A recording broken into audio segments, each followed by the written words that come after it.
At least the Ugandans have got trees.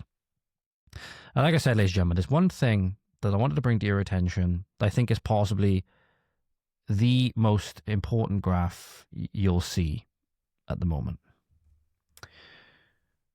So we're noticing now that as the world has become more egalitarian, that ideology gaps are opening up between men and women. And this is exactly what Jordan Peterson tried to convey when all the feminist journalists and everybody like that were trying to attack him and call him misogynistic and stuff like that, which when you try to force equivocation, you know, when you try to force egalitarianism, you end up magnifying the differences between men and women.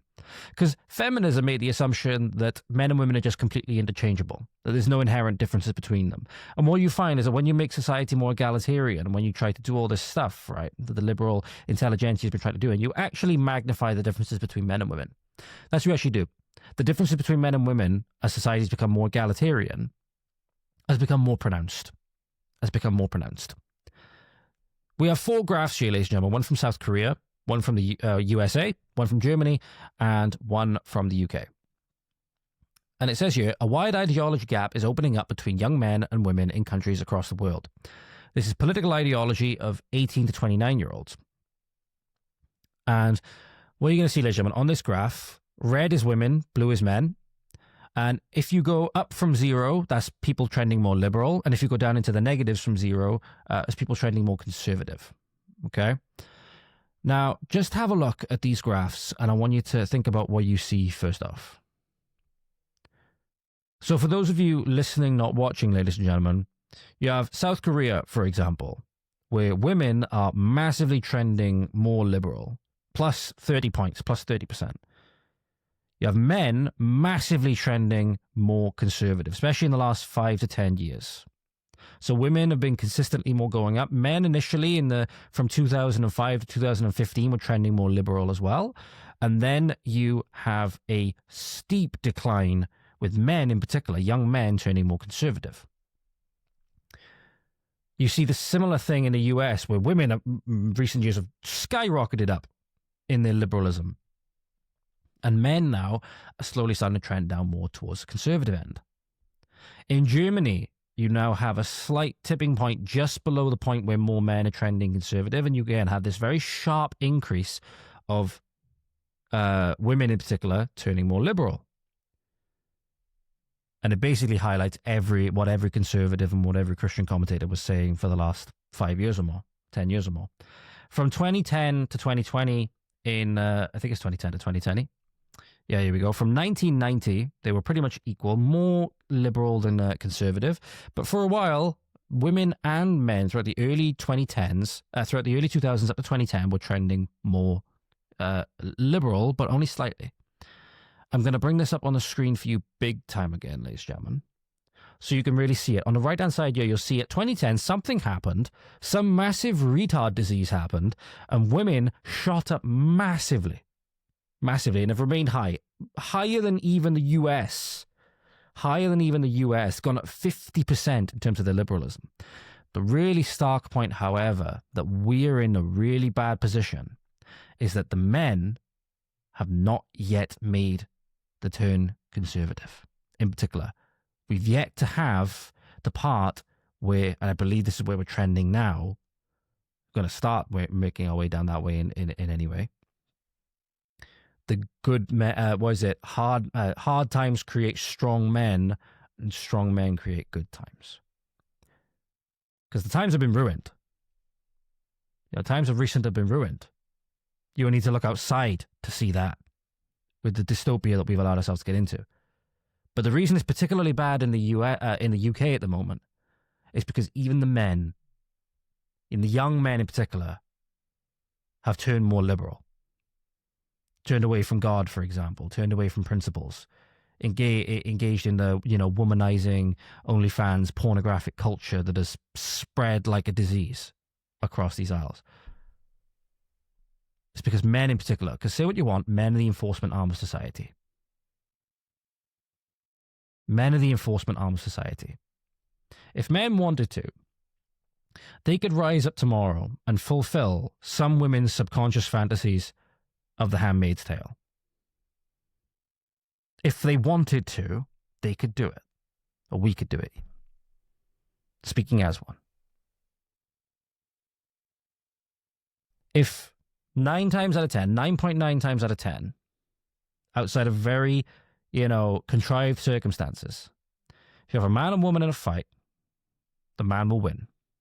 Purely based on strength, purely based on bone density, reaction time, all of this stuff.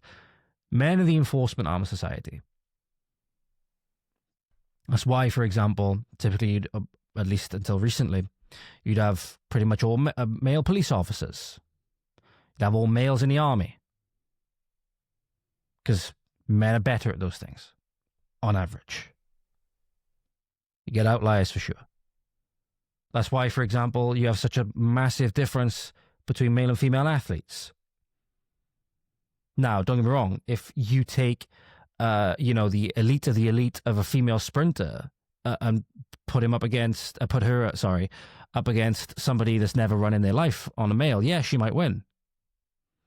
She might win. But even, for example, Serena Williams, for example, said, if I played Andy Murray, I'd lose, what was it? I said he'd smoke me 6-0, 6-0, 6-0 every single time. Because men and women are not the same. So men are the enforcement arm of society. They're the ones that defend the castle.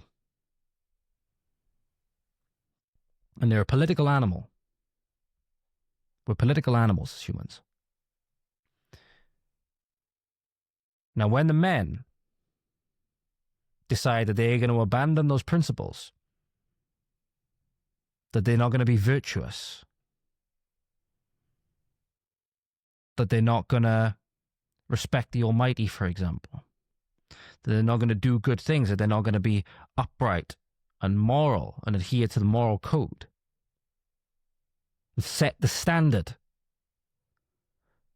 then you have a society that is really primed to collapse. And that's why our society in particular in the UK has fallen so far. Because, I'm going to bring it up on screen one more time for you. This upward trend in liberalism, particularly with men. And I think you are going to be seeing things shift. With how much we've seen, for example, how things can change with a strong leader, with a strong man in the White House, for example, in the US, you are going to see things changing. You are going to see things changing in the very near future. But this one graph with the UK pretty much encapsulates all of our problems right now. So for a young man listening to this, like me, it's important you take these words to heart. It's important you take this to heart. And you may not like what I'm saying to you. It may offend you. It may make you realize that you have to stop doing certain things. I wouldn't be saying it to you if I hadn't made that realization myself and weren't trying and doing my best to make that sacrifice myself as well. I say this as one of you. I say this as one of you. We need to do better. We need to do better. And for some of you, that's going to mean swallowing your pride and getting back in the pew of a church.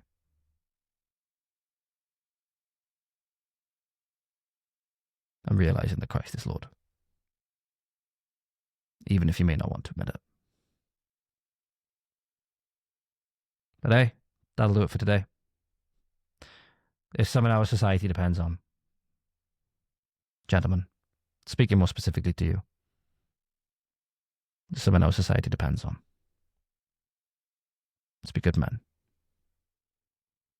Let's give our future generations something really to look up to.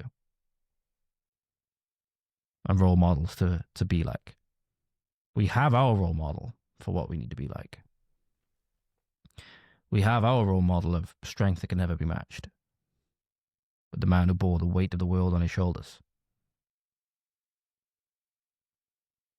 You know, the man who gave his life for you and me. And everyone. That's what he was thinking of. When physically he was at his lowest, when Well, you only need to look at the intro splash to the podcast. Is that those images, those videos are there for a reason. When he'd been scourged, when he'd been mauled, when he'd been spat on, and he'd been, when people who he had nothing but love for hated him so much they inflicted the worst pain imaginable and worst death on him. And not only did he show us the way to be in life, he showed us by following him we have no reason to fear death. Maybe you ought to think about that a lot more. Truly think about it a lot more. And realize what he did for you. For all of us.